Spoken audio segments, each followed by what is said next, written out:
Le ando dando a regresar y no me gusta.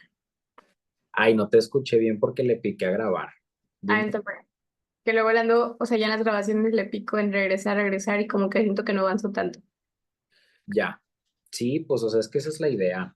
O sea, yo sé que todo el mundo está ocupado, yo sé que todos tienen algún otro pendiente, entonces, pues muchas gracias por darte el tiempo. Entonces, lo que vamos a ver ahorita va a ser, obviamente te voy a estar haciendo a ti todas las preguntas, porque pues sí, pero como tú dices, o sea, es para que no sientas que no avances, o sea, es para que ahorita pues ahora sí que todos estos temas de aparato genital femenino, tú ya digas, me acuerdo, ya todo bien, y que no sea como una presión agregada a todos los demás temas. Entonces, yo sí espero poder abarcar pues todos estos temas, o sea, no considero que sean temas largos, pero pues obviamente cuando lo sumamos a todo lo demás que hay que ver, pues claro que sí dices, ay, entonces veremos específicamente todo lo que es el útero, desde cervix, cuerpo uterino, endometrio, miometrio, trompas uterinas, un poquito, y lo que es ovarios, ¿ok?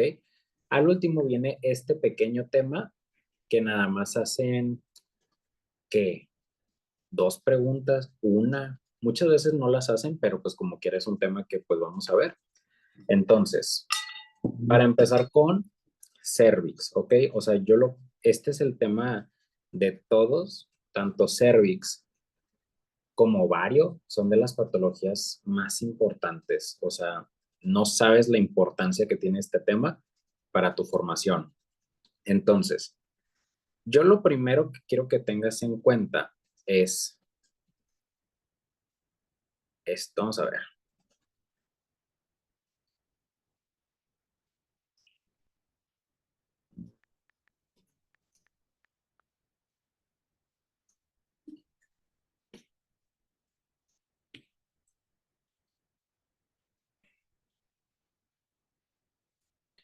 Esto es meramente, ¿sí? De tanto histo, pato o del el tema o la materia que tú quieras decirme.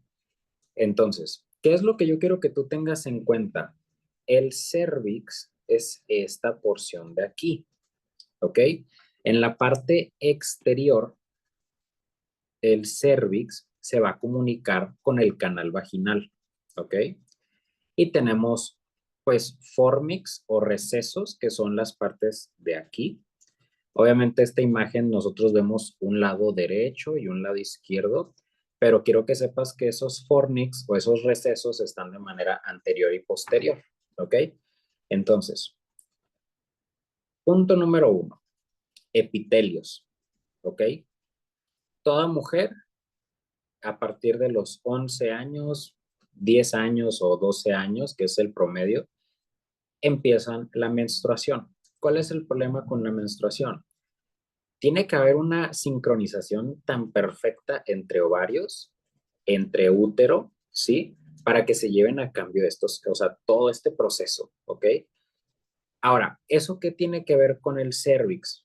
Bueno, al momento de nosotros tener toda esa salida de, pues, esa sangre, ese material hemático, ese desprendimiento epitelial del endometrio, va a salir. Y al momento de que está saliendo, ¿ok? Esa es una etapa en la fase menstrual. Después de eso va a venir una fase proliferativa y luego una fase secretora.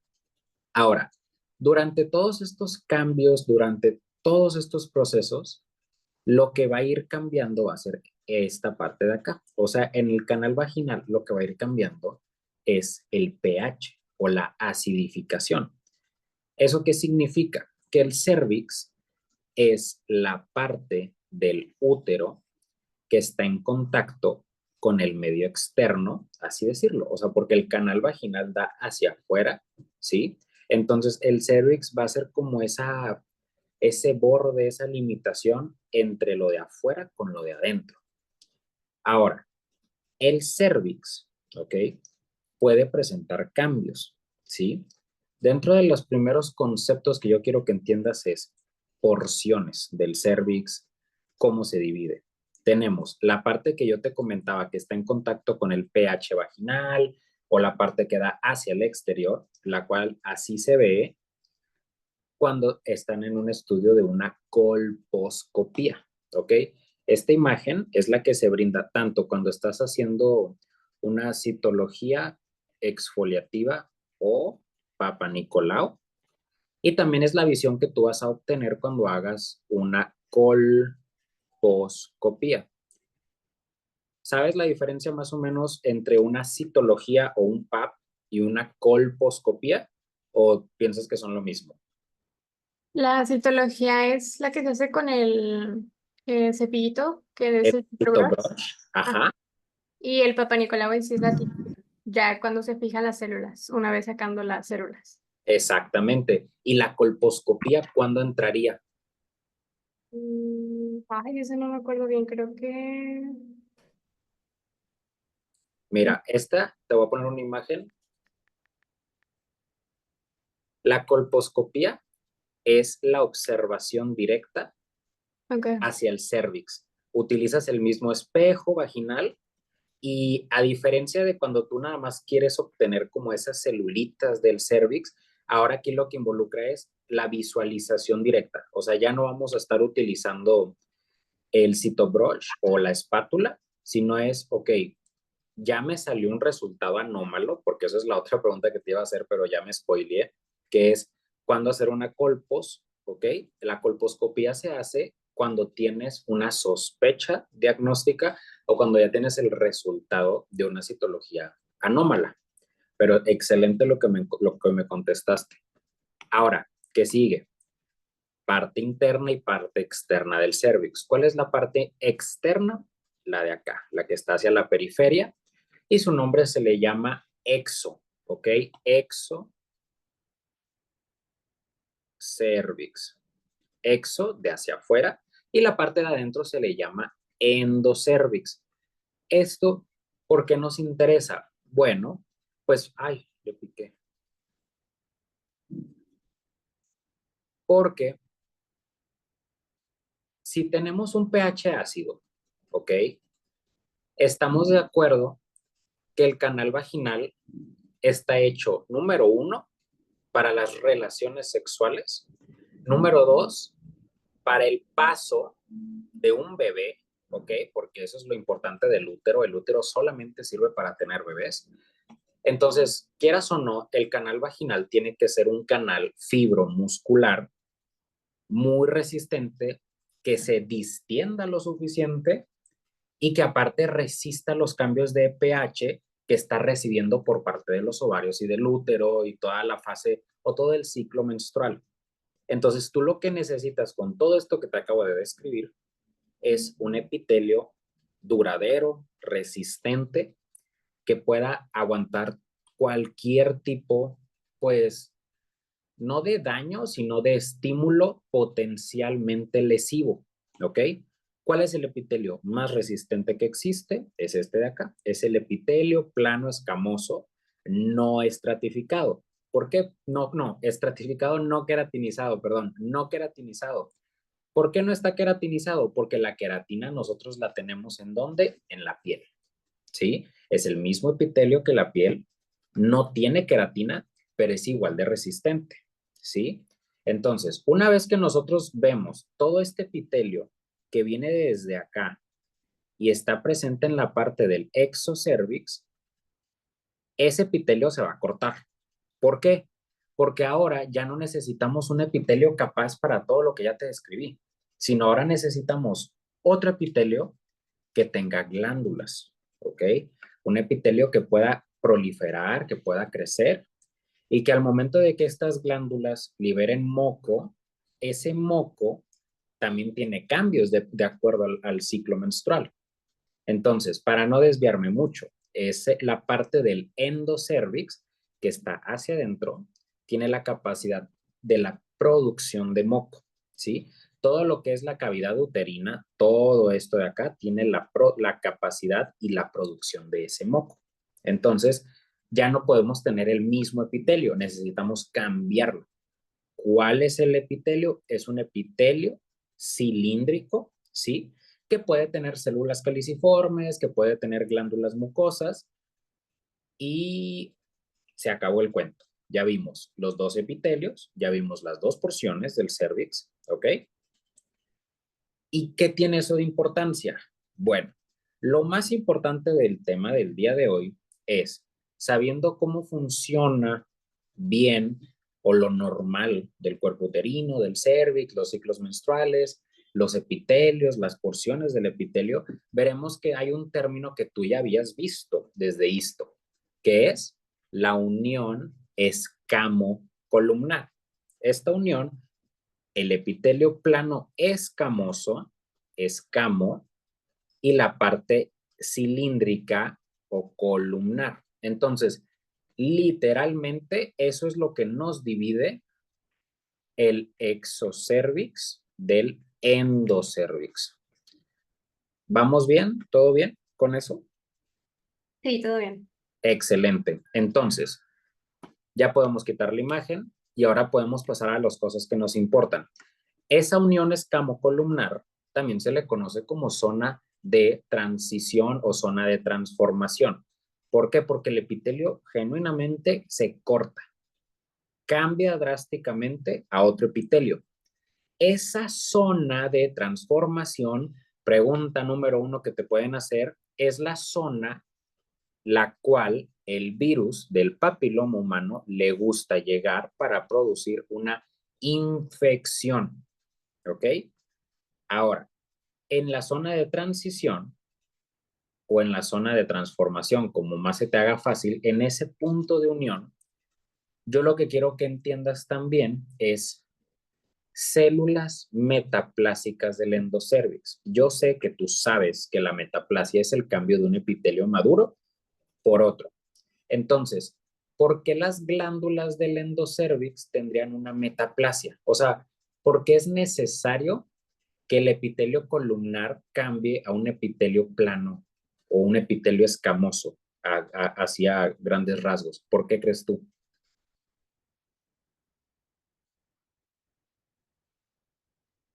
O sea, estamos de acuerdo que no es normal. Sí, no. ¿Por qué sucedió? Porque tiene una lesión. Hubo, la primera causa siempre va a ser lo que yo mencionaba, las relaciones sexuales y el contacto de todo lo que es toda la actividad sexual.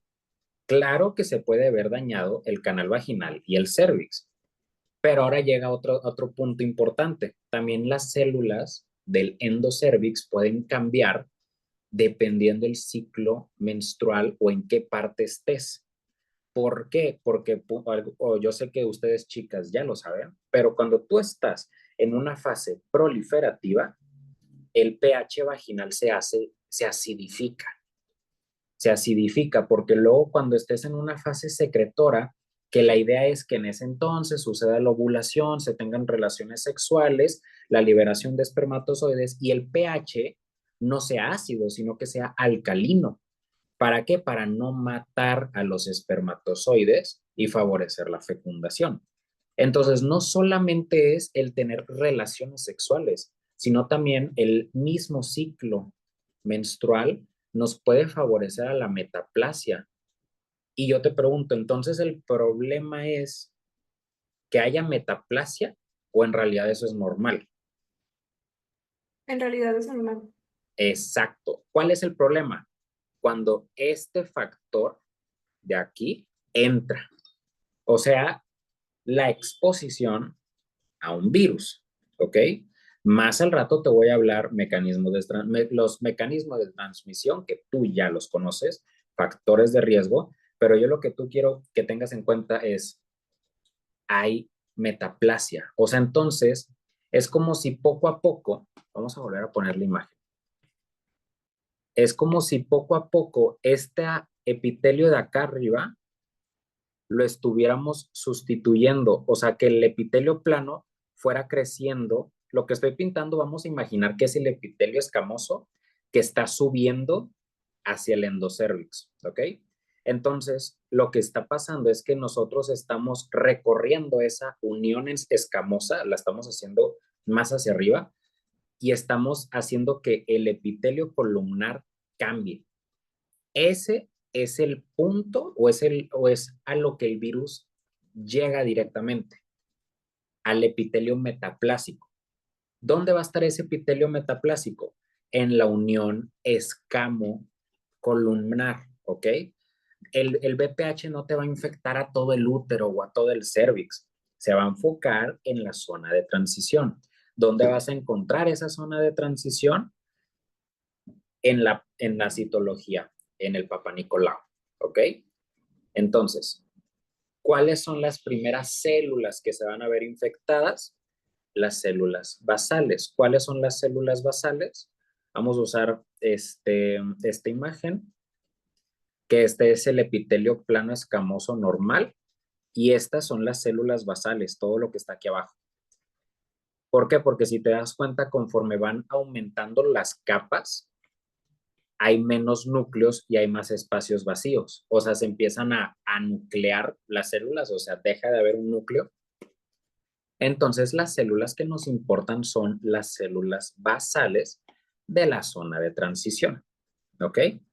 Ahora, vamos a enfocarnos a patologías, vamos a hablar de lesiones, ¿sí? Y el primer punto importante es lesiones, quiero que tú veas que hay diferentes conceptos o diferentes denominaciones, pero el significado es el mismo. Las tres que te voy a mencionar son displasias, ¿ok? Las cuales van a ser leve, moderada, severa, y ya después pasamos al carcinoma in situ. Ahora, vamos a pasar a las otras, pues sí, denominaciones. Todo esto lo da la FIGO, que es la Federación Internacional de Ginecología y Obstetricia, y es la que pues da como todas las guías a todo el mundo. O sea, es la Biblia de los gines y obstes, ¿ok? ¿Qué significa NIC?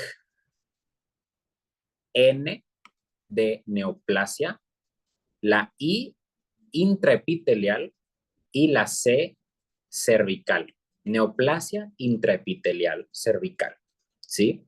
Aquí ya estamos utilizando en vez de la palabra displasia, la neoplasia, la formación de nuevas células a partir de una infección de BPH.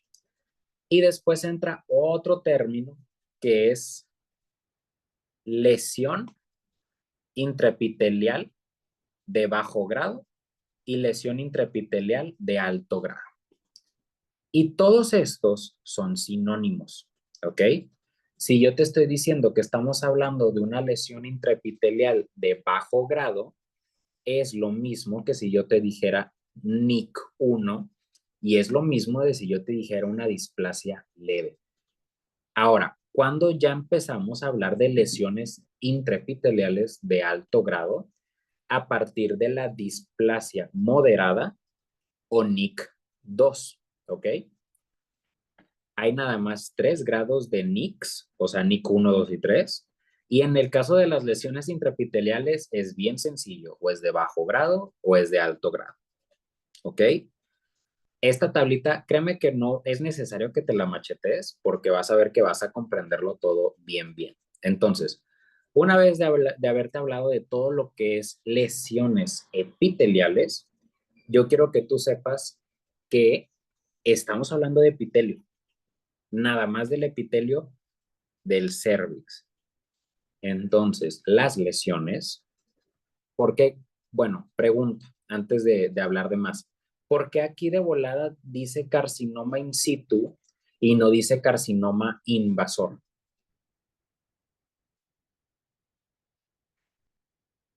¿Qué no se ha visto afectado todavía? Como estructuras que se encuentran adyacentes al, o sea, al útero.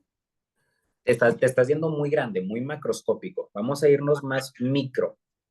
O sea, si yo te digo NIC1, NIC2 o NIC3, todo esto sigue siendo intraepitelial, o sea, todo esto está confinado, así decirlo, a esta parte, porque todavía no se ha roto qué. La membrana basal. Exactamente. Entonces, cuando ya pasamos a un NIC3, ¿ok? estamos hablando de una displasia severa o de un carcinoma in situ. Ya depende del resultado que te den en patología, ¿sí? Entonces, BPH es el principal factor de riesgo para qué patología.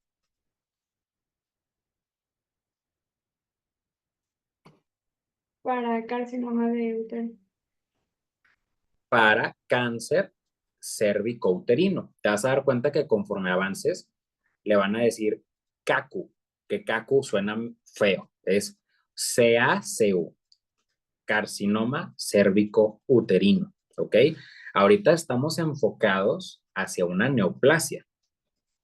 El cáncer de cervix es la segunda neoplasia más frecuente, o más bien, es la segunda causa de mortalidad por cáncer en mujeres aquí en México, porque el primero le sigue ganando el cáncer de mama, ¿ok?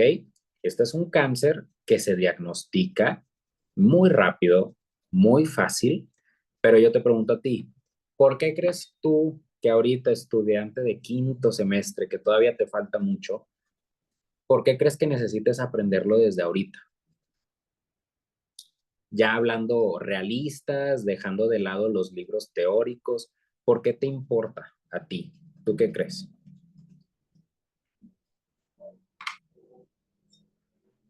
Pues es que especialmente no se hace un chequeo como que constante y porque también hay un índice de muy temprana edad, de relaciones tempranas y pues también no hay mucho acceso a, pues sí, como que a la salud y en este caso a poder ir a un ginecólogo, por ejemplo. Tú no te reserves, tú a mí dime las cosas como son. Es que el inicio, cuando yo estuve en el materno Ujú. infantil, yo tenía a mis pacientes de 13 años, de 14 años, que estaban cursando su primer embarazo y no son violaciones, son inicio de vida sexual activa a temprana edad. Las mujeres menstruan a los 11 años y se están embarazando a los 12, a los 13 años. ¿Por qué? Porque a los 14 tienen a su bebé. O sea, no vamos a poner a endulzar las cosas, ¿sí? Entonces, ¿cuál es el problema?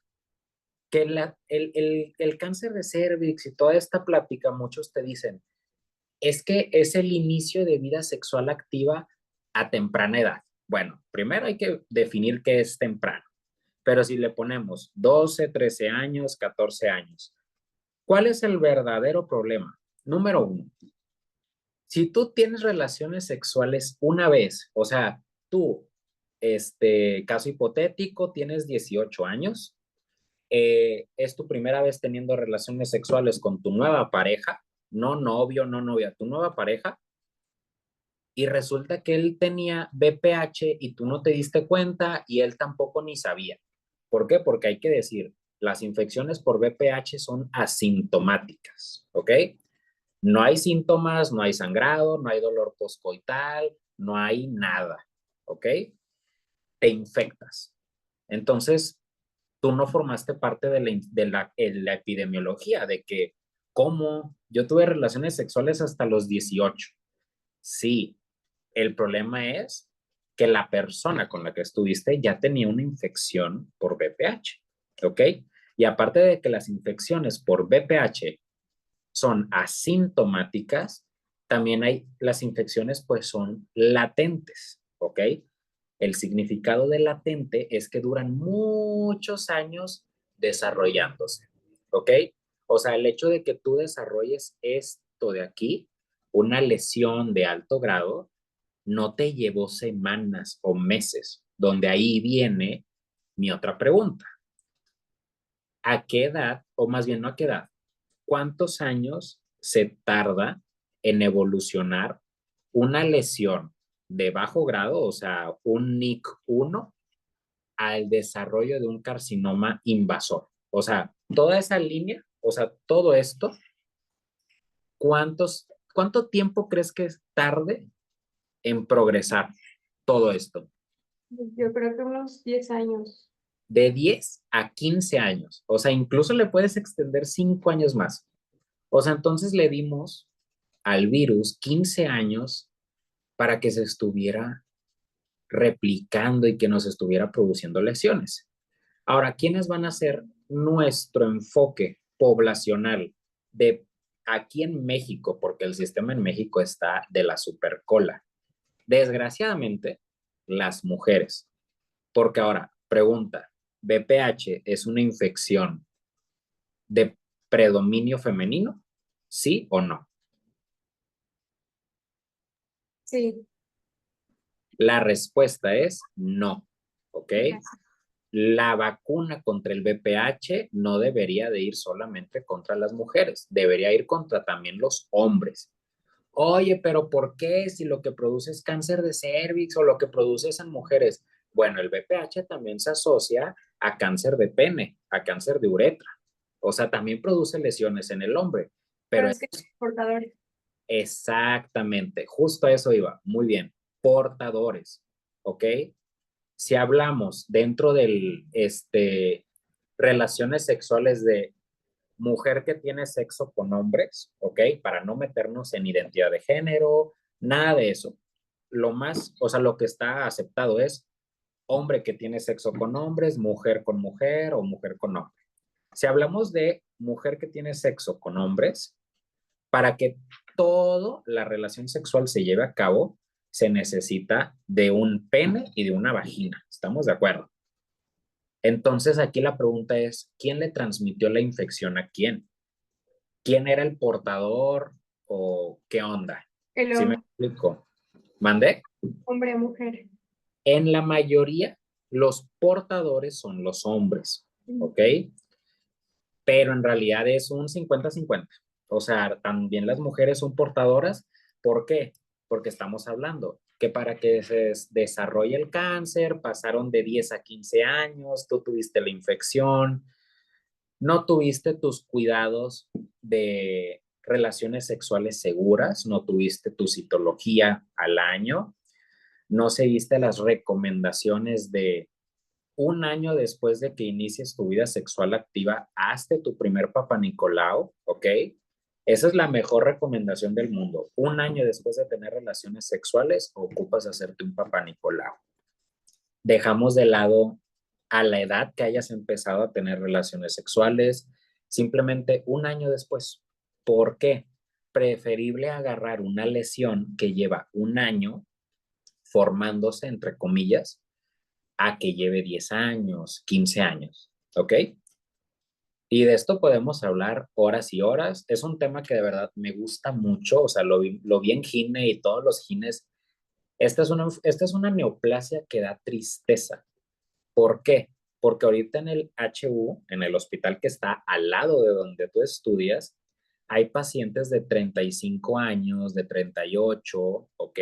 Pacientes adultas jóvenes, o sea, de 35 en promedio, que ya tienen metástasis a pulmón, que ya tienen metástasis a ganglios, que tienen enfermedad renal crónica porque la neoplasia creció tanto que les dañó los riñones porque ahora el uréter se tapó. Hay muchas complicaciones, o sea, es un tema del cual podemos hablar horas y horas, pero eso no te lo van a preguntar, ¿verdad? Entonces, ¿qué sí te pueden llegar a preguntar? Esto de las lesiones, o sea, bueno, este es otro concepto. Este es en inglés, L-SIL y la H, ¿ok? Yo lo que quiero que sepas es que la L significa low y la H significa high, o sea, lesiones intraepiteliales de bajo riesgo o de alto riesgo, ¿ok? Si tú tienes una lesión de bajo riesgo, solamente el 10% de estas se va a convertir en una lesión de alto riesgo. Ojo a ese dato que dices, ¿qué pedo? Sí, solamente el 10%. Y el 10% de las lesiones de alto grado van a pasar a desarrollar un cáncer de cervix, ¿ok? Primero va a empezar con un cáncer in situ, ¿ok? Siempre tiene que empezar in situ para después pasar a ser invasor. O sea, me estás diciendo que un gran porcentaje de estas infecciones se resuelve, sí. Y las que no se resuelve, dales 10 años y vas a ver el problemón que te van a producir. Ahora, para continuar, ¿por qué se divide en NIC1, NIC2 y NIC3? Bien fácil. Nosotros vamos a tomar el grosor del epitelio plano estratificado y le vamos a hacer una división en tercios. ¿Ok? Si se afecta el primer tercio, es NIC1. Si se afecta el tercio de en medio, ¿ok? El primero y el segundo se le conoce como NIC2. Y ya una afectación de los 3/3 del epitelio se le conoce como NIC3. Quiero que veas cómo, número uno, empezamos a tener cambios en tamaños de núcleo, ¿verdad? Se empiezan a ver diferentes las células, o sea, ve cómo las células, los núcleos están chiquititos y todos están iguales. Y no quiero que te me confundas, pero esto es normal, ¿ok? No me vayas a decir que estos son coilocitos, porque no, nada que ver. Esto es un cervix normal en donde la, acuérdate que conforme se van haciendo los estratos en la parte más apical, ¿sí? Aquí es un estrato córneo, el cual tiene que estar acelular. Entonces, por eso vemos estos espacios vacíos, pero es normal.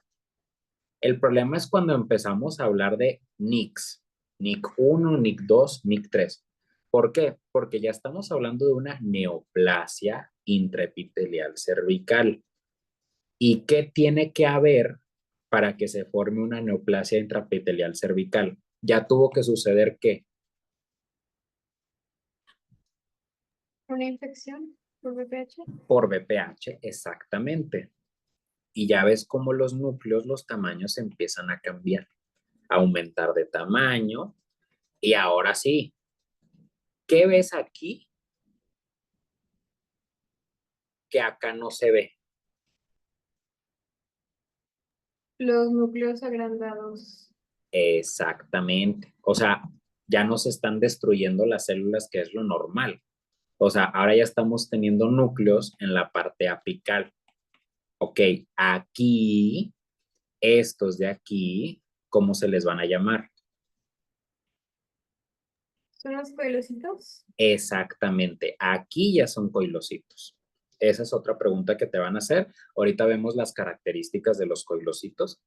Y ya, ahora sí que lo único que va a ir cambiando es, van a ir subiendo estas células basales, que son las que se infectan. ¿En dónde están estas células basales? En la zona de transición, ¿ok? Y el epitelio, quiero que veas otra característica. ¿Cómo se ven estas células normales? ¿Horizontales o verticales? Horizontales.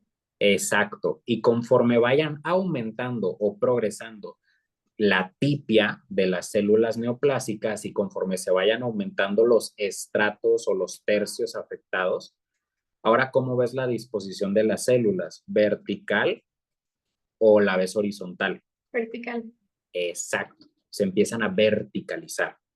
¿Ok? Nunca han hecho esa pregunta, pero pues mira, yo te dejo ahí el dato, no pasa nada. Y punto otro importante, NIC3 es lo mismo que si yo te digo un CA in situ.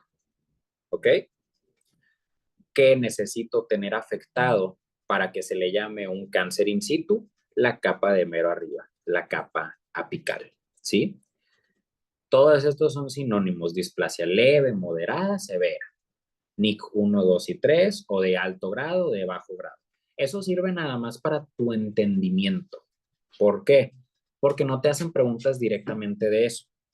¿Qué si te van a hacer preguntas? La microbiología o lo importante del BPH.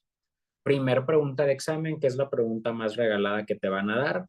¿Cuáles son los serotipos del BPH que te produce condilomas o los BPHs de bajo riesgo? ¿Son los serotipos cuáles?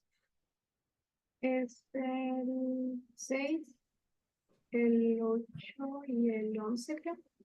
El 6, sí, fíjate que el 8 se involucra, también puede haber, o sea, es que sabes, creo, yo me quedé con que hay más de 100 serotipos de BPH. Entonces, los más característicos que te producen muco cutáneo son el 6 y el 11, ¿sí? Esa es la primera pregunta. Siempre te van a hacer la pregunta de estos dos. Así también, ¿cuáles son los serotipos conocidos de alto riesgo? 16 y 18. Esa es pregunta obligada que tú ya te la sabes, 100%. Ahora, proteínas, factores del mismo virus que me producen daños a las células del cervix, ¿ok? Y estas proteínas están formadas a partir de oncogenes, o sea, los genes transcriben proteínas.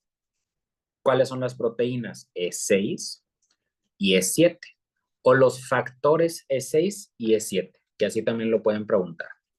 ¿Qué es? E6 te va a inhibir ¿a quién? A TP53, o sea, el guardián del genoma o un regulador del ciclo celular. Y E7 va a inhibir al gen del retinoblastoma. Todo esto es intracelular, todo esto es dentro del núcleo. Entonces, ¿cómo te vas a acordar? E6 es el doble, o sea, 6 es el doble de 3. Entonces, P53, E6 y E7 pues ya es el retinoblastoma, ¿ok? Ahora, hay otro factor que no viene aquí, pero pues ya avanzando en la facultad te das cuenta de más cosas. Y hay un factor que se le llama factor E5. E5, que lo que hace es la estimulación de, del factor de crecimiento epidermoide. O sea, esto lo que hace es favorecer el crecimiento del epitelio plano escamoso, así como que las células estén como, que no se mueran, o sea, las inmortaliza a estas células planas o a este epitelio plano escamoso que se va formando. Pero pues ese es un factor que nunca te van a preguntar, pero sirve mucho también para entender el por qué las células empiezan a proliferar tanto. Pero eso también lo podemos contestar con inhibes a un supresor tumoral y estás inhibiendo a un gen que te regula la mitosis, o sea, qué tantas mitosis se formen. Ahora, primer pregunta, ¿cuál es la diferencia entre una infección de BPH cutánea a una infección de BPH mucocutánea? Pues el riesgo, ¿no? Y también la localización en la que se va a ver. Eso, lo segundo que me dijiste, la localización. ¿Por qué? Porque cuando hablamos de BPH cutáneo, ya empezamos a involucrar otros serotipos, ¿ok? No es necesario que te aprendas todos los serotipos, nada más con que te aprendas el 6 y el 11, 16 y 18. El BPH es la causa principal de verrugas, así de simple. Si tú tienes una verruguita o un mezquino, que también le dicen, es que lo tengo en el codo, o es que lo tengo en la mano, o lo tengo en la planta del pie, ¿ok? Todas esas son zonas cutáneas, en la rodilla, donde tú quieras. Esa es una infección por BPH. Ahora, estas infecciones cutáneas o mucocutáneas, ¿te aumentan el riesgo de que haya neoplasias? No, Exactamente, no aumentan el riesgo. El problema va entonces no en la zona donde se dé la infección, sino del serotipo que te provocó la infección, ¿verdad? Entonces, el BPH, una vez hablando ya de todos los serotipos, ¿cómo se transmite la infección de BPH? O sea, ¿cómo se transmite este virus? por vía sexual. Número uno, siempre vas a pensar vía sexual. Pero si yo tengo una verruga en la mano o en la planta del pie, no es como que puedas tener relaciones sexuales con la planta del pie. Es por contacto. Exacto. Contacto y relaciones sexuales. Siempre que tengas una infección por BPH y es en cervix, tú sabes que eso fue por transmisión sexual. Así de simple. ¿Ok? Y ya después dices, ok, ¿qué serotipo es? X. Ahora, factores de riesgo, claro que siempre va a ser múltiples parejas sexuales. Aquí en México, en todos los estándares para poder donar sangre, esto lo toman muy en cuenta, las infecciones de VPH. ¿Por qué? Porque esto también se asocia o son los mismos factores de riesgo para las infecciones por VIH. Entonces, múltiples parejas sexuales, aquí en México se considera más de 2 parejas en un año, ¿ok? Más de 2 parejas al año. Claro que ya entra el concepto de promiscuidad, pero eso de promiscuidad no pasa nada si tienes relaciones sexuales con 100 gentes, así como si tienes relaciones sexuales con una. ¿Por qué? Porque aquí es cuando entra otro gran apartado del VPH, que es la prevención. ¿Cuál es el método más efectivo para prevenir la transmisión de infecciones de transmisión sexual?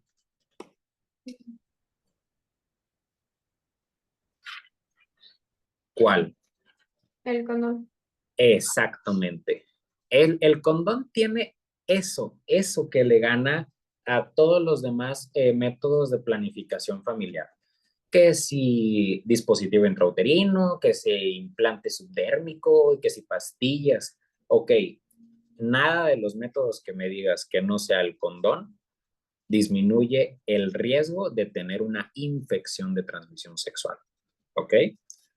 Y cuando también vas a sospechar de una infección por VPH en alguien que ya ha tenido infecciones por sífilis, por clamidia, por gonorrea, etc., etc., ¿verdad? No es lo mismo alguien que ya ha sido tratado para infecciones de transmisión sexual a alguien que pues apenas empezó su vida sexual activa, no, te va a decir, es que no use condón, pero pues, ¿qué recomendación me das para que no me vuelva a pasar? ¿Tú qué recomendación le darías a tu amigo o a tu amiga para que no esté asustada o como que esté precavida para la próxima? Aparte de siempre cargar tu preservativo, masculino o femenino, lo que sea.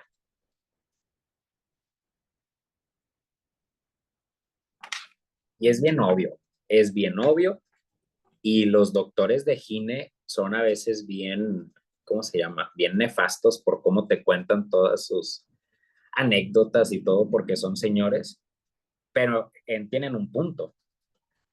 Si tú vas a tener relaciones sexuales por primera vez con alguien que no conoces, no tienes un preservativo a la mano y la calentura te está ganando, prende el foco.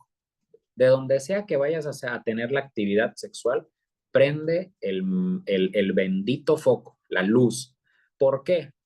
Porque no es lo mismo que tú prendas la luz y veas este tipo de lesiones en alrededor del glande del pene, o que tú veas lesiones tipo coliflor, ¿ok? En la zona genital, tanto de hombre como de mujer. Ese es el primer tip para la vida que les puedo dar. Y eso es algo que tú le tienes que decir siempre a cualquier paciente que te pregunte. ¿Por qué? Porque la gente no se ve.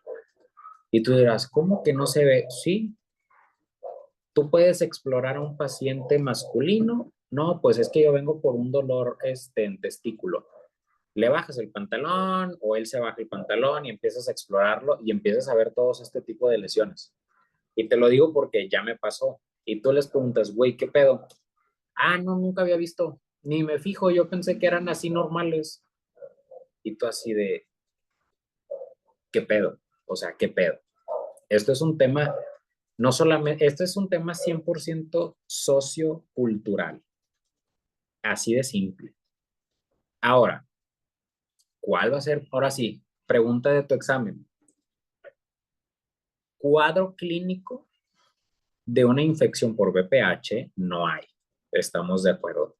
Pero ¿cuándo empiezan a aparecer los síntomas? Cuando tenemos un cáncer cervicouterino que va progresando, que va avanzando. Y ahí es cuando entran estos síntomas de aquí. Número 1, sangrado vaginal postcoital, ¿sí? Puede haber leucorrea, pero es muy raro que haya leucorrea. ¿Saben qué es la leucorrea? Abundante flujo. Ay, no te entendí. Abundante flujo. No abundante flujo, sino aparte de que sea abundante, pregúntale si es de color blanco.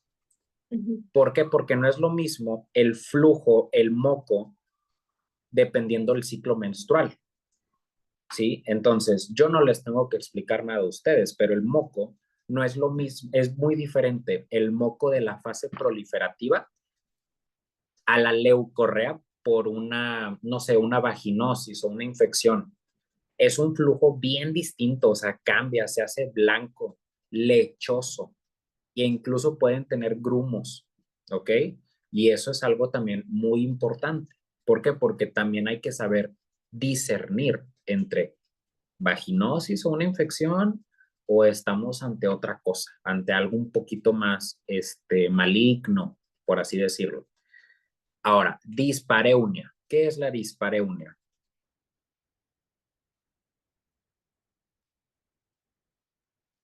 Me parece que es dolor a tener relaciones sexuales. Exactamente.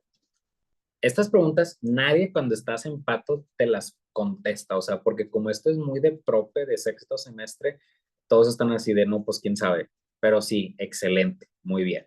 Ahora, ya dijimos factores de riesgo, ya hablamos de los serotipos de BPH, ya hablamos de las lesiones en el epitelio, muy padre y todo, pero ahora, ¿cuál es el método diagnóstico para las lesiones intraepiteliales? Citología. Exactamente. Citología cérvico-vaginal o citología exfoliativa. Te pueden poner ambos de aquí y cualquiera de los dos que tú pongas es el correcto. ¿Ok? Y aparte de eso, si te ponen citología más tinción de Papa Nicolau, esa es la respuesta correcta. Porque como ya ahorita me contestó Mary, era que el Papa Nicolau es la tinción. ¿Ok? Ahora, el Papa Nicolau o la citología exfoliativa, siempre la idea es enfocados a detectar BPH, porque es lo peor que le podría pasar a una mujer, o sea, que esté con la infección y que esa infección ya sea un proceso neoplásico, avanzado, talala, lo que tú quieras. Pero también sirve para poder evaluar infecciones, o sea, para poder hacer pruebas de otras infecciones, como por ejemplo sífilis o gonorrea o clamidia, y también para valorar el estado hormonal. ¿Por qué? Porque pues vamos a ver células y la idea es que esas células que se vayan desprendiendo, pues tú ves, ah, mira, está ahorita en su fase proliferativa. Ah, mira, está en fase secretora, perdón, o está en fase o acaba de menstruar, que pues la idea no es que se haga la citología, pero pues a muchas pacientes se les olvida que pues no deberían de ir cuando están menstruando o terminando, sino que se tienen que esperar una semana. Y pregunta número 2, ¿cuál es la célula característica que se forma por una infección de BPH, que ahorita ya me dijeron? Y es el coilocito, ¿ok? Como vemos a los coilocitos por medio de la citología. ¿Qué es un coilocito? Bueno, es esta imagen de acá. Es un núcleo, el cual puede ser así de grandote, ¿ok? Pero ¿qué es lo que tiene? Abundante citoplasma. Esto es lo anómalo, el tamaño nuclear y el citoplasma. Y eso te lo puse aquí. Un núcleo crecido o aumentado de tamaño y la cromatina se empieza a hacer granular. ¿Ok? Ven cómo si le hacemos zoom se observan estos puntitos o granulaciones de la cromatina. Eso es el coilocito. ¿Ok? Ahora, los coilocitos van en conjunto con todas las apipias o las células anaplásicas que se estén formando desde la parte basal, ¿ok? Desde la parte de mero abajito, ¿sí? Entonces, conforme esas células neoplásicas vayan creciendo, o sea, vayan subiendo los tercios que ahorita les expliqué, van a aparecer los coilocitos. Así de simple. Ahora, ¿cuál es la otra pregunta? ¿A partir de qué neoplasia intraepitelial empiezan a aparecer? De acuerdo al patote, dice que es a partir de un NIC2 o NIC3. ¿Ok? ¿Por qué? Porque aquí es cuando ya empiezan a hacerse verticales los crecimientos celulares y ya los puedes empezar a observar a los coilocitos. ¿Ok? Y ahora se viene la otra pregunta. Y si a ti te sale una paciente con una citología y te dice NIC1, ¿qué haces? ¿La citas en un año? ¿La citas en 2? ¿No la citas? O sea, te están diciendo, es que tiene una lesión de bajo grado. Mándala a su casa. ¿O tú qué piensas? No se tiene que volver a citar para que esté ¿En cuánto tiempo le darías tú? mm, un año. Ok, es válido, muchos hacen eso, sí, pero el deber ser es ante cualquier lesión intraepitelial sospechosa, pídele que venga en 6 meses. No le vas a dar tratamiento, no nada. Claro, tú le das las indicaciones de ten cuidado cuando tengas relaciones sexuales, toda la información, preservativos, lo que tú quieras, pero cítala en 6 meses. ¿Por qué? Porque es impresionante el caso de serotipos de BPH superagresivos que en 6 meses avanzaron bastante. O sea, créeme que sucede, sí sucede. Entonces, punto número 1, el carcinoma in situ es aquel que no traspasa la membrana basal y el carcinoma cérvico-uterino invasor, que ya propiamente este es el CACU, rompe la membrana basal. ¿Y cuál sería la otra pregunta que te pueden hacer? ¿Cuál es el cáncer de cervix más común? ¿Y tú cuál vas a poner?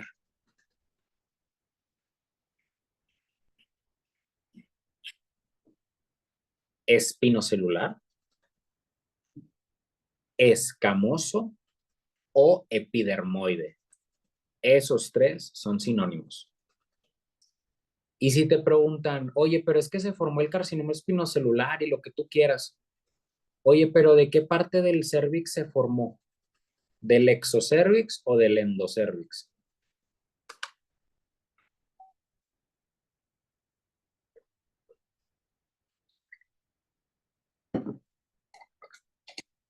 ¿De cuál?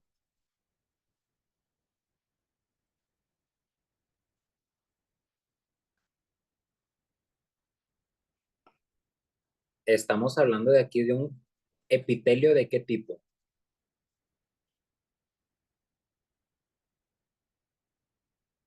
Plano. Escamoso. Plano específico. No creo. Ok, exacto, plano. Un plano estratificado. ¿Y ese plano estratificado en qué cervix está? ¿En el de afuera o en el de adentro? En el ex. En el exocervix, exactamente. Entonces, esto significa que la mayoría de los cánceres cervicuterinos provienen del exocervix. ¿Cómo te das cuenta? Pues porque la mayoría es de este subtipo histológico. ¿Qué tuvo que suceder antes de este carcinoma invasor? Lo mismo que cualquier otro carcinoma de cervix invasor, una lesión de alto grado. ¿Ok? Lo ideal es que esta neoplasia pues no suceda, pero si sucede es alrededor de los 40, 45 años, ¿verdad?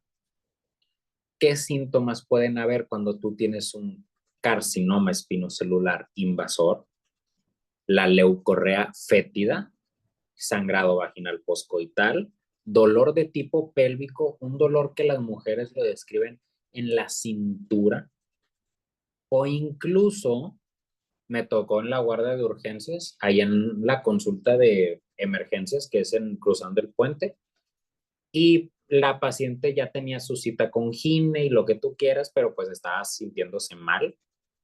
Entonces, ella refería a un dolor en fosa ilíaca derecha, fosa ilíaca derecha, fosa ilíaca izquierda y también en hipogastrio.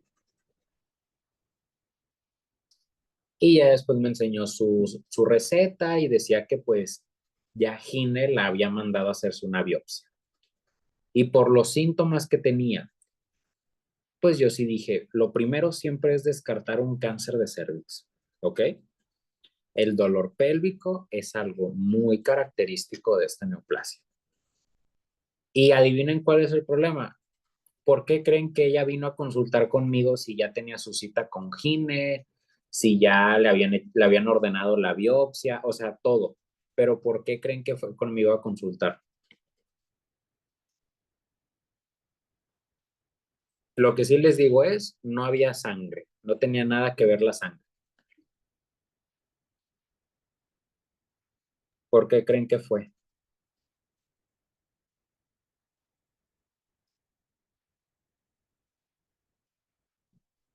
Pues porque ya tenía más de 3 días estreñida.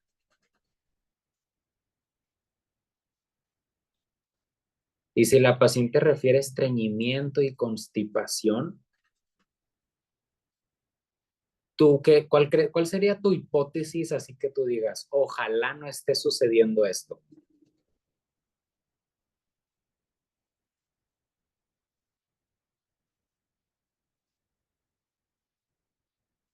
¿Qué crees?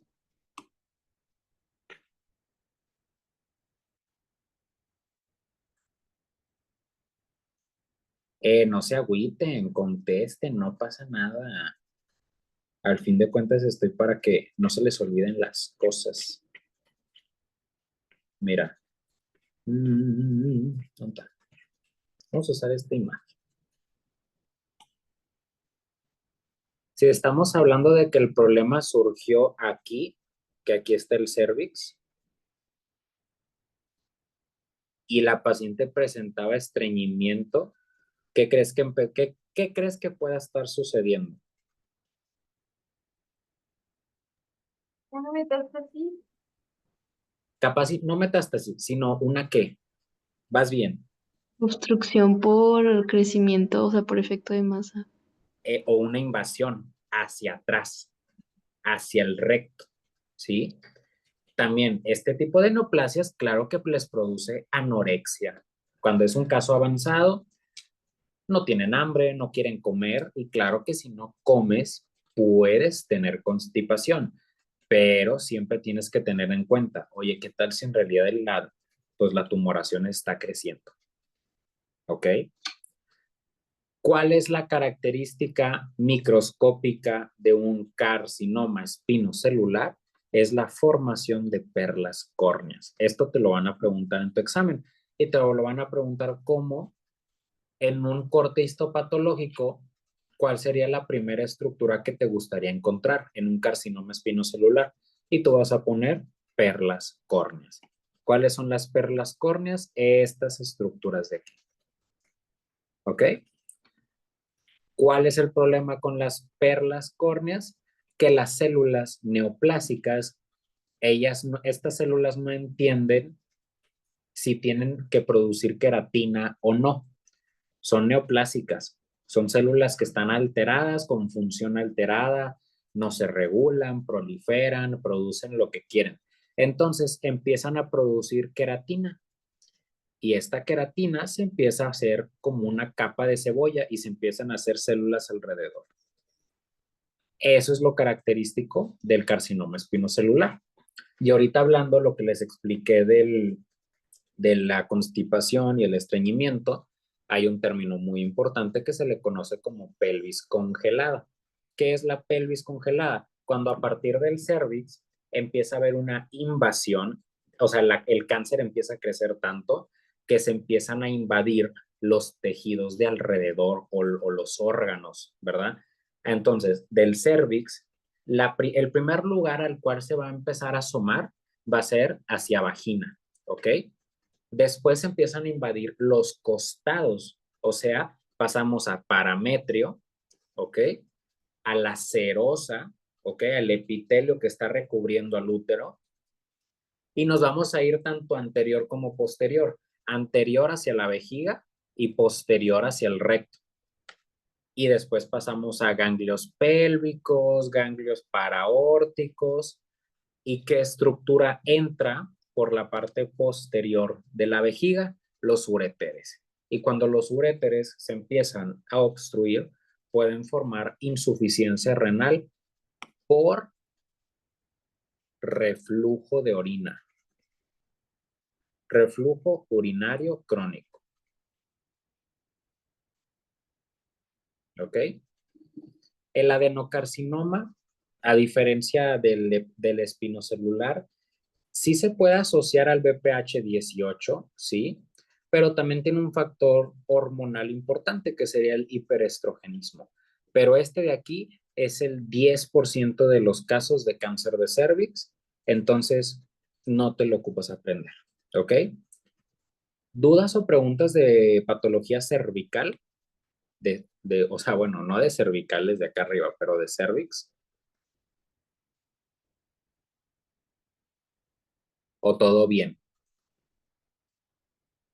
Todo bien. Porque vean estas notas. No, la neta sí me mamé. Está bonito este pedo. O sea, ve cómo te pongo los resultados de Papa Nicolau, dependiendo los NICs, qué tipo de displasia. Luego también aquí te puse esta tablita bien bonita. No, no, no. Chulo. Qué bonito. ¿Sí las están leyendo o no? Sí. Excelente. Y siempre quédense con esto. Toda citología con resultado anómalo o sospecha de que hay algo más sucediendo, hazle una colposcopía, ¿ok? Ponle en espejo. Ahorita o sea, en el universitario, pues yo quiero que entiendan que es un hospital público y a la gente que se atiende, pues no es gente con muchos recursos, entonces no podemos ofrecerles como tal una colposcopía de que sacas un microscopio, sacas acá todo tu equipo para poder ver bien el cervix. Y lo que se hace es, utilizamos el mismo espejo vaginal, agarras tu celular, agarras tu iPhone y le dices a la paciente, voy a prender la lámpara de mi celular para poder ver bien el cervix y empiezas a ver, ¿sí? Empiezas a ver todo el cervix y luego le hablas a otros compañeros que lo vean y después ver, bueno, ¿sabes qué? Vamos, ¿por qué necesitas hacer eso? Porque después, cuando tú envíes ese Papa Nicolau a patología, tú dile, vi esto en la colposcopía. Y si tú le dices, sospecho de tumoración exofítica en exocervix de aproximadamente tantos centímetros con probable invasión a tal, tú así le estás diciendo al patólogo, güey, ponle mucha atención al Papa Nicolau que te estoy mandando, porque puede ser que estemos ante una neoplasia de cervix que necesita ser tratada temprano, porque si no se trata, empieza a crecer y empieza a invadir, ¿ok? Ahora pasamos al cuerpo uterino. El útero, mujeres, el útero sirve para dos cosas y todo gine te va a decir lo mismo, para tener hijos y para tener cáncer. Esa es la única función del útero. ¿Por qué? Porque cuando tú quieres tener hijos, sangra, menstruación. Cuando ya no puedes tener hijos porque entras en una menopausia, ahora es cuando se hace susceptible a que le dé cáncer. Así de simple. Entonces, términos que me importa, que tú ahorita necesito que los tengas en mente. Sangrado uterino anormal. ¿Por qué? Porque cuando yo hice estas notas, yo quiero que sepan que fue hace no mucho, pero que hace 7 semestres. 6 semestres, 7 semestres. O sea, tienen como 3 años estas notas, 2 años y medio. Y hay muchos términos. Menorragia, metrorragia, epimenorrea, polimenorrea, todos estos términos, ¿ok? ¿Cuál creen que sea el problema con todos esos términos?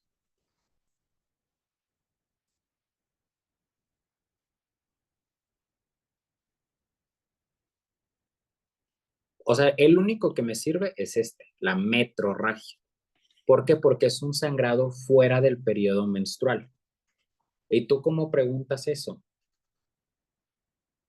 Oye, ¿tú cada cuánto tienes tu ciclo?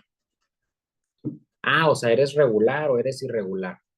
No, pues es que yo era regular, pero últimamente empecé a notar que me está cambiando el ciclo, donde me empecé a hacer irregular y ahora me está bajando cada 40, cada 50 días. Incluso hasta una vez me pasó de que cada 3 meses. Y luego me sangró como 2 días y luego dejó el sangrado, pasó un mes y volví a menstruar. O sea, la paciente en mi caso hipotético presentó un sangrado uterino anormal. ¿Por qué? Porque, bueno, ok, te estás haciendo irregular, pero ¿por qué tuviste un sangrado de 2 días entre ambos periodos? O sea, ¿por qué tuviste un sangrado? Entonces, eso se le conoce como metrorragia o sangrado uterino anormal.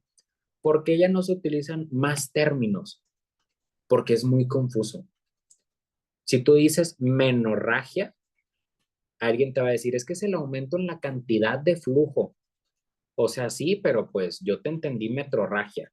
O en vez de decir polimenorrea, decían epimenorrea. O sea, son conceptos que se revuelven, que no se entienden. Por ende, la Federación Internacional de Ginecología y Obstetricia optó por el nuevo término de sangrado uterino anormal. Y ya después de ahí te pones a buscar las causas, ¿ok? Y empezamos a ver esta tablita. Esta tablita va desde que la paciente tiene el inicio del el desarrollo o la maduración de los caracteres sexuales primarios antes de la pubertad a después de la pubertad, que empieza su adolescencia, edad fértil y hasta incluso la peri y la posmenopausia. Todo estos son causas de sangrado uterino anormal. ¿Cuáles son las que te pueden preguntar? En la adolescencia, la causa número 1 de sangrado uterino anormal son los ciclos anovulatorios, donde no se produce la ovulación, pero sí se produce el desprendimiento del epitelio. ¿Por qué se produjo ese desprendimiento?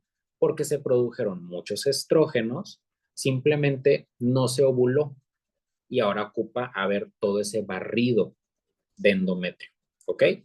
Entonces, causa número 1 en adolescencia, el ciclo anovulatorio, y ya después cuando pasamos a una edad fértil, donde la paciente ya tiene un eje hipotálamo, hipófisis, gónada bien desarrollado, maduro, con sus ciclos menstruales regulares, ya es cuando podemos empezar a ver otras enfermedades, como por ejemplo, leiomiomas, pólipos endometriales, hiperplasia de endometrio e incluso carcinoma de endometrio. Pero yo quiero que tengas en cuenta que el carcinoma de endometrio predomina en pacientes postmenopáusicas, ¿ok? Y ya, eso es lo más importante. Número 1, en la adolescencia, el ciclo anovulatorio y en las edades fértiles, las lesiones anatómicas, ¿ok? Que eso sí te lo van a preguntar. Entonces, ¿qué patología dentro del endometrio? Porque antes les hacían preguntas de endometriosis, pero ya el tema de endometriosis, pues como que ya no lo quisieron poner en su temario o así, como quiera lo pueden leer. Es un tema también muy bonito. Y es, número 1, lesiones en endometrio no asociadas a neoplasias. La que te van a preguntar es el pólipo ahí, el pólipo endometrial. Lesiones preneoplásicas, la hiperplasia de endometrio. ¿Ok? El cáncer de endometrio o adenocarcinoma endometrial. ¿Ok? Y todo esto es en endometrio. Ahora, el endometrio está compuesto ¿de qué? O sea, ¿qué es el endometrio?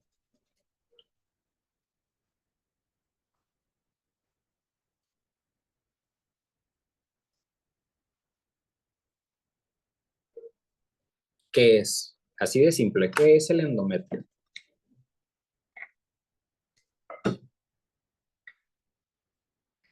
Pues es tejido que tiene glándulas y vasos sanguíneos. O sea, es epitelio.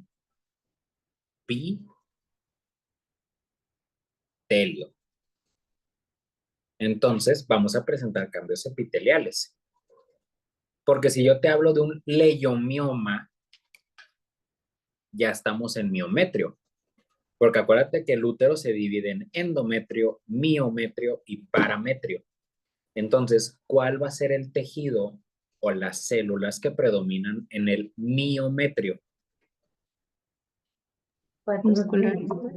Las células musculares lisas, ¿ok? Entonces, vamos a pasar lo que es la endometriosis, el endometrioma, la adenomiosis, que eso antes sí lo preguntaban, y vamos a pasar al pólipo de endometrio. ¿Ya vieron esto de genital femenino en las clases de teoría o todavía no? Sí.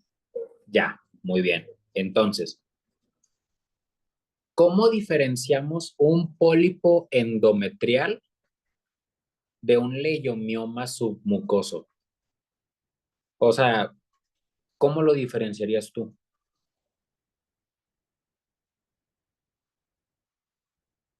Porque quiero que tengan en cuenta esto, es muy fácil de explicarlo. Si los comparamos, ambos responden a qué. Ambos crecen gracias a qué. Estrógeno. Exactamente, entonces estamos hablando de crecimientos celulares reactivos a estrógenos. Nada más que el pólipo endometrial viene de epitelio y el leiomioma viene de músculo liso. Pero si los veo macroscópicamente, o sea, ¿cómo los vamos a diferenciar? Número uno, el pólipo endometrial tiene un tallo fibrovascular, tiene un tallito, se irriga a través de ese tallo. Normalmente el pólipo crece y tiene el tallo en el fondo uterino, ¿ok? A diferencia del leiomioma, porque cuando hablamos del leiomioma, me va a saltar un poquito más esto. Ay, no me gusta esa imagen. Esta es una clasificación que les puse, que es la actual para poderlo hablar de leiomiomas. Los leiomiomas, como se originan de esto, de músculo liso, no tienen tallo fibrovascular, simplemente protruyen, mas no encuentras un tallo fibrovascular. Esa es la diferencia de ambos. ¿Aparecen en cavidad uterina? Sí. ¿Responden a estrógenos las dos? Sí. Pero ¿cuál tiene tallo? El pólipo. ¿Ok? Ahora, pregunta número 2. ¿El leiomioma se asocia a malignidad? Porque también tenemos un leiomiosarcoma. Entonces, ¿puede pasar de una a otra?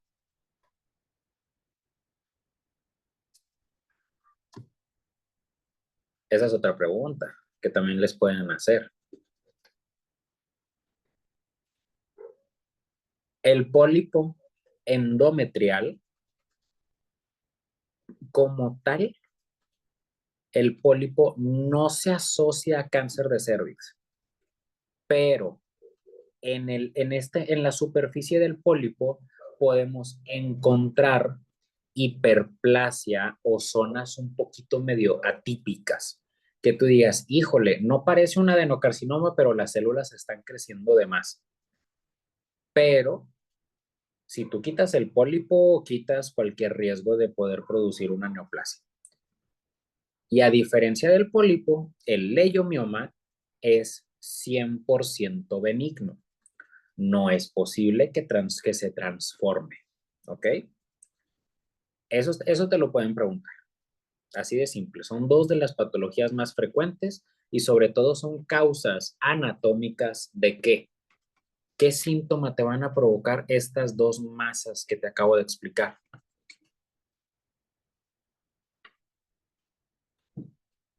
¿Qué producen?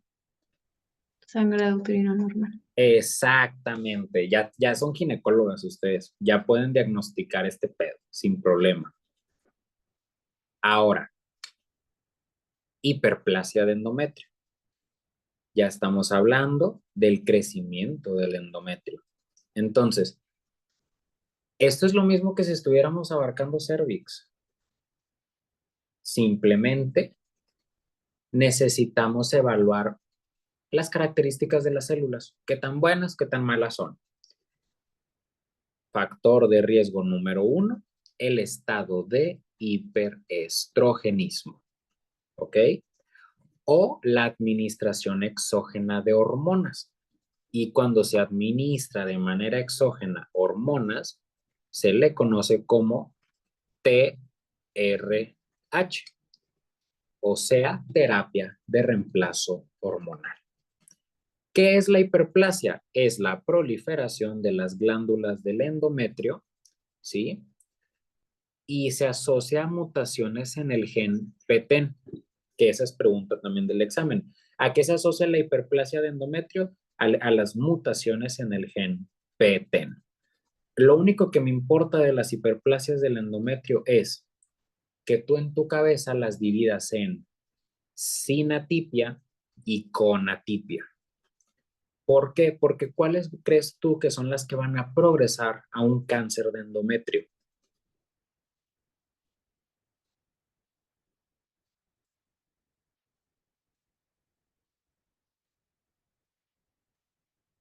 ¿Las que no tienen o las que sí tienen?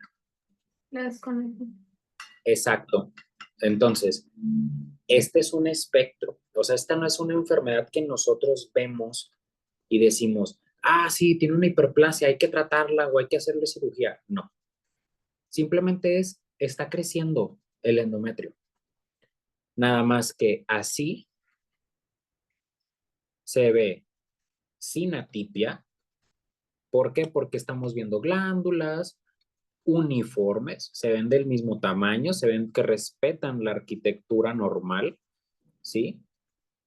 Nada más que vemos el estroma con células, pero las glándulas se ven bien.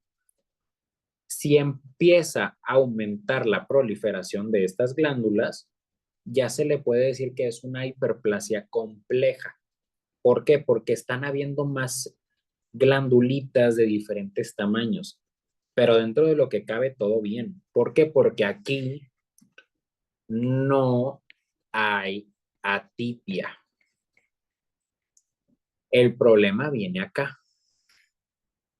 Cuando las células empiezan a proliferar tanto, las glándulas empiezan a crecer, que empiezan a estar una a espaldas de la otra. O sea, están en todas apachurradas, compactas. ¿Y cómo vemos los núcleos? Con cromatina granular, los vemos con mucho citoplasma, se pierde la relación núcleo-citoplasma y aquí ya empieza a ver el problema, porque esto se puede transformar al cáncer de endometrio, ¿ok? A un adenocarcinoma. La pregunta que te hacen del cáncer de endometrio es, ¿en qué pacientes es más frecuente el cáncer de endometrio? Pacientes postmenopáusicas. ¿Y cómo te vas a preguntar esto? Hay muchas pacientes mujeres que se ponen felices cuando a sus 60 años te cuentan que volví a menstruar, ya empecé a producir hormonas y ya me voy a sentir más joven, se me van a quitar los achaques de la menopausia porque ya volví a menstruar. Yo te pregunto a ti, ¿eso es normal? No, Cero. Ahora, esto de aquí, yo te lo puse en las notas de acá porque es algo muy importante para ti, que tienes que llevarte siempre, siempre, siempre en tu cabeza.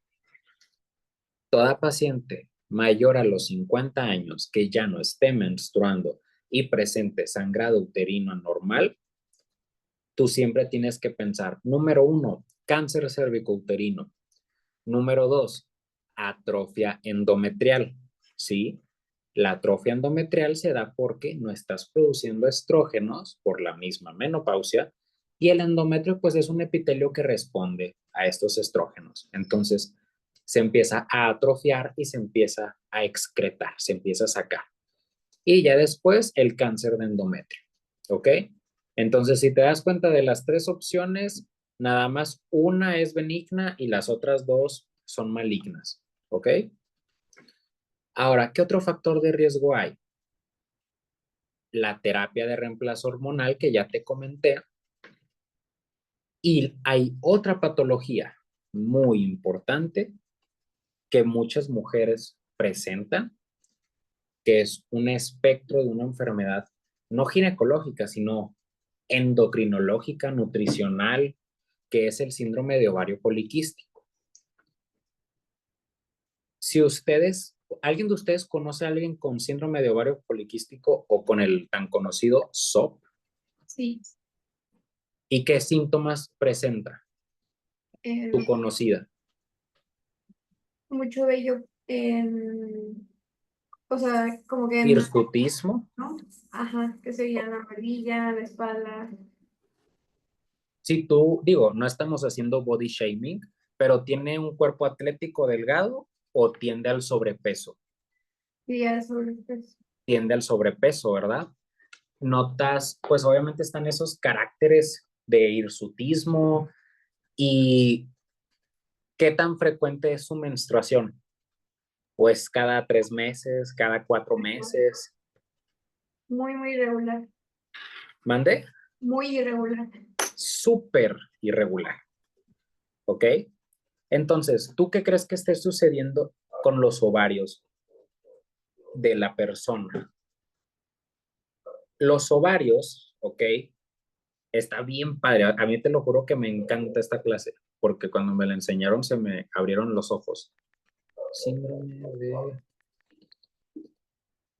Que esto todo sirve para que tú lo tengas en cuenta. ¿Por qué? Porque no es lo mismo tener síndrome de ovario poliquístico a tus 20, 25 años, a que tengas el antecedente, ya tengas 50 años, 60 años, y por lo mismo de que tuviste ovario poliquístico, ¿ok? Lo que sucede en esta patología es, en vez de que tú produzcas la maduración de un ovocito, lo ovules, ¿sí? Que te baje y que otra vez vuelva a seleccionarse, porque si tú te acuerdas, las mujeres son muy selectivas en los ovocitos. Reactivan la meiosis de muchos y ovulan uno. Eso es lo normal. El problema con el ovario poliquístico es que empezaste la maduración, el crecimiento de muchos folículos. Y estos folículos no se van, o más bien no va a haber una ovulación, pero tú tienes muchos folículos grandotes proliferando.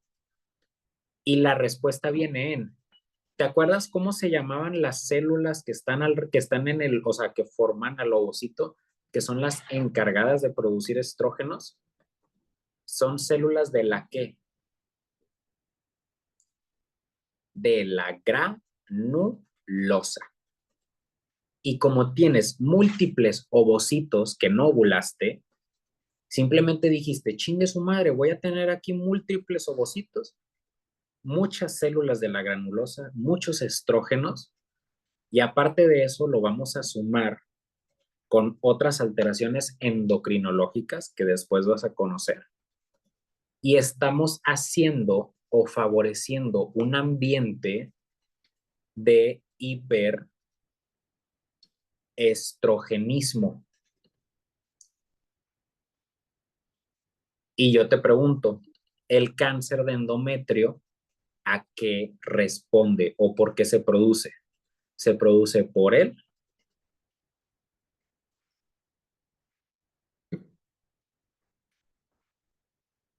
¿Por qué hormona?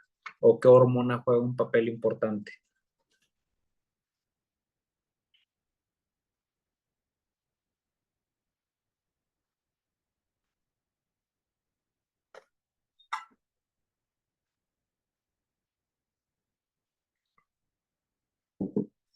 El estrógeno, ¿sí? ¿Qué otros factores de riesgo me importan? Dieta y obesidad. Oye, pero ¿por qué? ¿Qué tienes contra los que estamos más gorditos? No sé qué. El tejido adiposo es un tejido endocrino que nos aumenta la producción de hormonas esteroideas. Y una hormona esteroidea es el estrógeno. Entonces, simplemente estamos perpetuando todo eso. Mutaciones genéticas, la misma que se da en la hiperplasia de endometrio, y sobre todo mutaciones en el gen MLH1 y en estos dos de acá, el P53 como cualquier neoplasia y el factor de crecimiento KRAS, ¿ok? Ahora, eh, hay dos variantes, ¿sí? Está la buena y está la mala. ¿Cuál es la buena? La que se forma por estrógenos. ¿Cuál es la mala?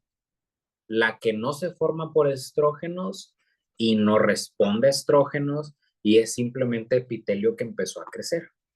Entonces, ¿cuál es la pregunta que te van a hacer? ¿Cuál es el cáncer de endometrio más común? Y tú vas a contestar de tipo 1 o endometroide, que es el de aquí. Y esto lo único que te dice es, empezó a crecer el epitelio del endometrio, las glándulas se empezaron a hacer atípicas y después de eso empezaron a invadir qué estructura. Lo mismo que en cáncer de cervix, ¿qué estructura se rompió aquí? La La membrana. ¿Ves cómo la membrana basal tiene una importancia muy grande? Porque si no se rompe, es una hiperplasia típica, le das tratamiento médico y bye bye. Pero ya si se está haciendo un cáncer invasor, tú aquí ya la tienes, tú tienes que poner en juego la plática de, y si te tenemos que quitar la matriz, o sea, te tengo que quitar el útero, así de simple. Entonces, pregunta número 2, el adenocarcinoma de tipo endometroide, ¿a qué hormona responde? Tú vas a poner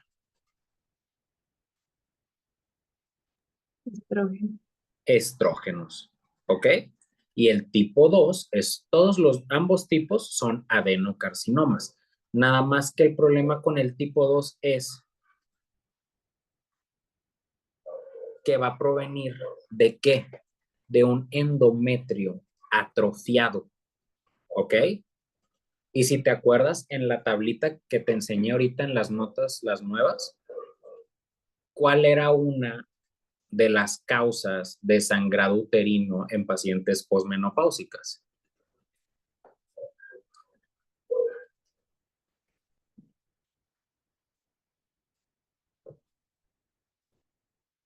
La atrofia de endometrio. O sea, entonces, pues si alguien empieza a sangrar ya después de que empezó su menopausia, por donde lo quieras ver, no es bueno, ¿sí? Y esto no se puede pasar por alto.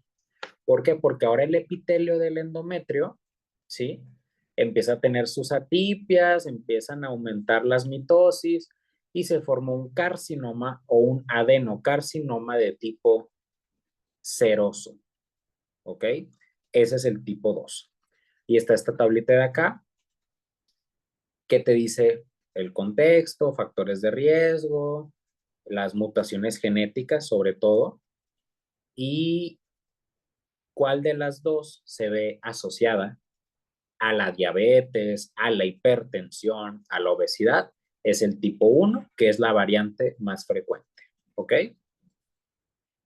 En el miometrio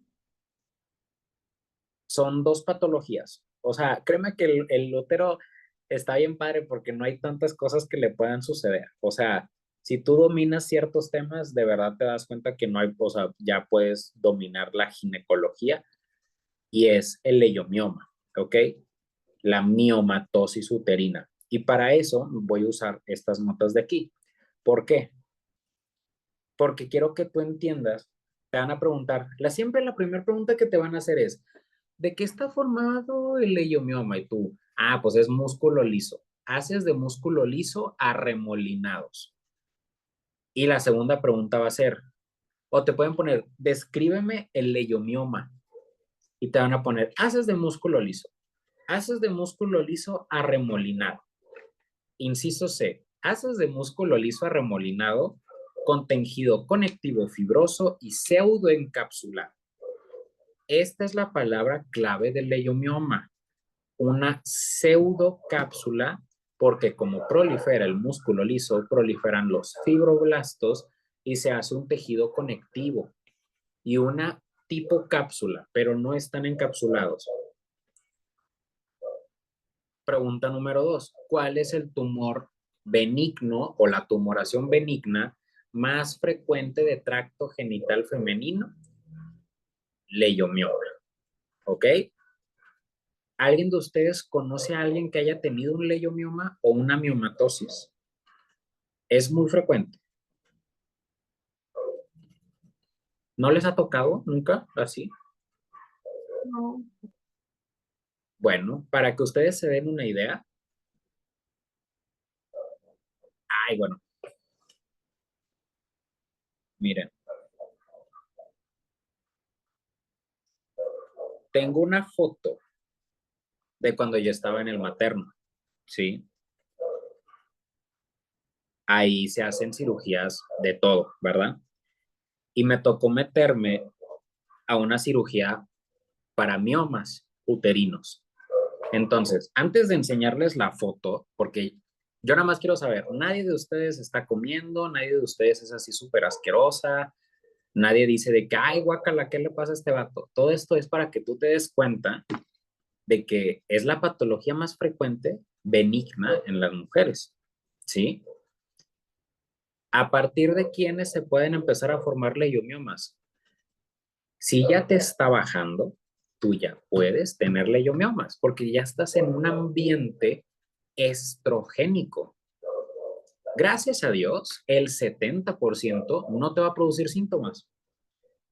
Pero ¿tú qué crees? Las que necesitan cirugía son aquellas que pertenecen al 30% y te van a presentar sangrado uterino.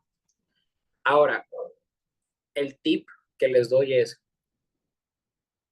nosotros medimos el sangrado uterino a través de las toallas sanitarias, ¿ok?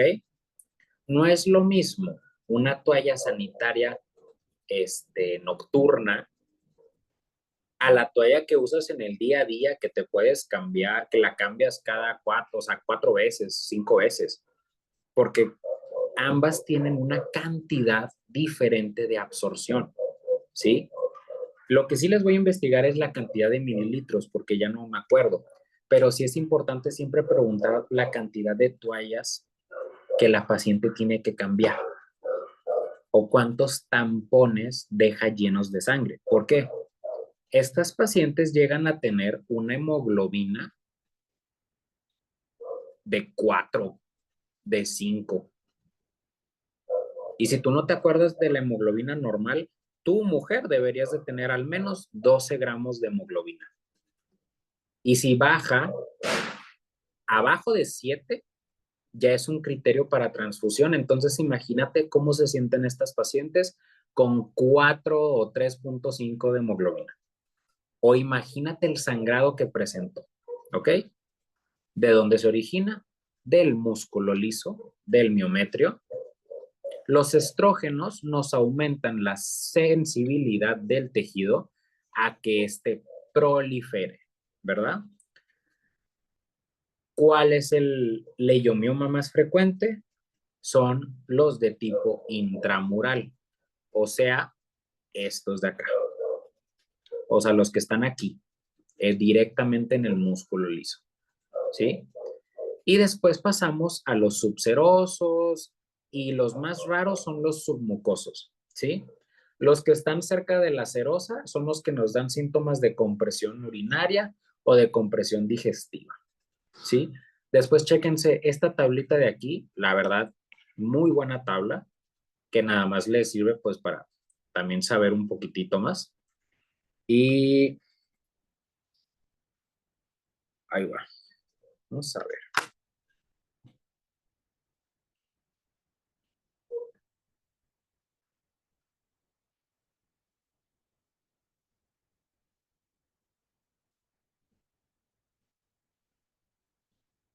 Nada más, ignoren mis fotos porque estoy estudiando oftalmo y tengo fotos de ojos en mi galería. Jaja.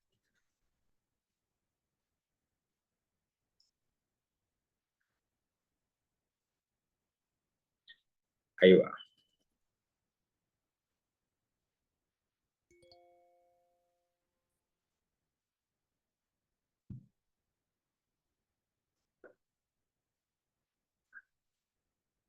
¿Qué ven? O sea, ¿ustedes qué ven? Como si fueran muchos pólipos, ¿no? Ok, sí, pero ahí te va. La cirugía que se tiene que realizar en toda paciente con miomas uterinos se le llama miomectomía, ¿ok? ¿Por qué? Porque la idea es que si tú tienes uno o dos, te los quito, te quito el sangrado, te quito los síntomas, mejoro todos los síntomas asociados a la menstruación y el sangrado lo mejoro bastante. Entonces, aquí no solamente se hizo miomectomías, aquí es uno, aquí hay otro, aquí hay otro, aquí hay otro, aquí hay otro, aquí hay otro, aquí hay otro, otro. Y esto de aquí es el útero. Y todo esto está repleto de miomas. O sea, imagínate el tamaño que tenía ese útero, ¿ok? Ahora, ¿quieres que te diga todavía algo más impactante que no te lo vas a creer? Esta estructura que ves aquí, ay, no se ve bien, Oye, pero tú, ay, ¿cuánto mide más o menos el útero? mira, el útero es una estructura que mide alrededor de 8 centímetros, 8 a 10 centímetros al momento de estar en la gestación así plena, puede aumentar a tener una distancia de unos 40 centímetros, incluso 50 porque llega a crecer toda la cavidad abdominal y los bebés nacen y miden aproximadamente 50 centímetros. Entonces, si llega a medir 50. Entonces, antes de contestarte eso, esta de la cirugía no tengo la menor idea de cuánto medía, porque no solamente tenía todos los miomas que te acabo de aquí de señalar, sino que esto de acá es la placenta. O sea, aparte de eso, adentro había un bebé. Entonces, imagínate el tamaño que puede alcanzar un útero. O sea, es algo que tú dices, no sé si es o maravilloso o digo, ¿qué pedo? Pero sí, todos esos son miomas. Así se pueden ver los miomas, ¿ok? Y es más frecuente de lo que tú crees. O sea, de verdad, no creas que es algo raro. Al contrario, creo que yo me acuerdo que habían hecho una encuesta y decía 2 de cada 10 mujeres, o no me acuerdo cuál era la epidemiología así exacta, pero una doctora dijo, de aquí son como 40 o 50, unas 4 o 5 deben de tener miomas y ni saben. Ya se acostumbraron a menstruar mucho y ustedes dicen, ah, es normal. Pero si le indagamos, ahí de seguro debes de tener un mioma. Entonces, no es raro. Les preguntan los leiomiomas. ¿Les quedan alguna pregunta de la neoplasia benigna más frecuente? Sí, A ver, ¿ese sí se puede ver con un ultrasonido normal? no, O sí, claro. O sea, a ti te llega la paciente y tú lo primero que le vas a hacer es un ultrasonido. Ahora, no sé si tú, alguna familiar en tu casa, conocida, ya ha estado dentro de lo que son los ultrasonidos ginecológicos.